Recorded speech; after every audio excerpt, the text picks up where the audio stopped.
As we wrap up an extremely tough year business-wise for many small business owners, we want to talk about what business owners do to try and set themselves up and thrive for next year. Stephanie Scheller from Grow Disrupt joins us now live. Thanks so much for your time.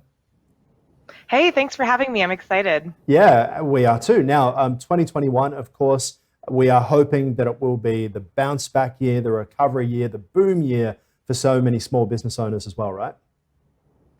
We are hoping now. I'm not really a foreseer, a fortune teller. I do know. I don't think all of the economic fallout has hit yet, right? I No. think there is going to be continued economic fallout, whatever that happens to be, depending on where you are in the world, in 2021. But that said, millionaires and billionaires are made in recessions, right? This is what we as small business owners, we do, is we see a problem as an opportunity and we find the way to solve that problem. And the more people you help by solving problems, the more your business is able to flourish. So while I don't think it's going to be an easy year, I think it is going to be an incredible year for a lot of small business owners, especially the ones who take the time to find their way to lean in, which is, of course, going to vary a little bit for everyone.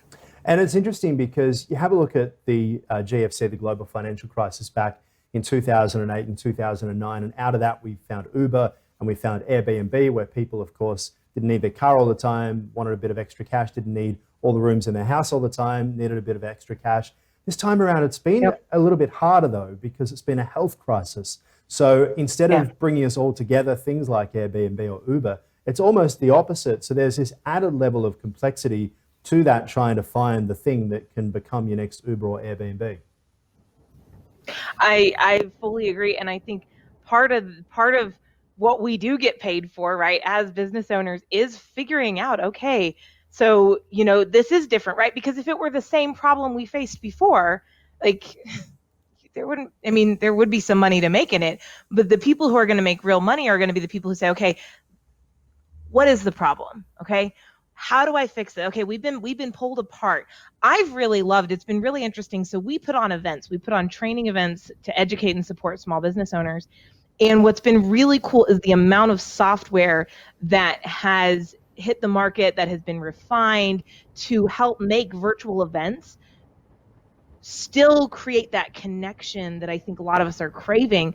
So to me, it's an issue of find what the problem is, and then look at the skill sets you bring to the table and ask yourself, what can I do to solve this problem? Yeah. Because again, when I was a kid, I used to think, oh, I'm so sorry I came along this late in the world. All the big problems have been solved, right? There's no new inventions to make. And as I've grown and matured, I'm like, oh, there's a lot of new inventions to make. Like, this is awesome. It's a great very time. much so. All right, so you've got your great invention, you've come up with your great idea, and you're ready to sell it online. Perhaps you've been operating in the physical presence, you've had a bricks and mortar store, now you're moving online. Sounds like the right thing to do.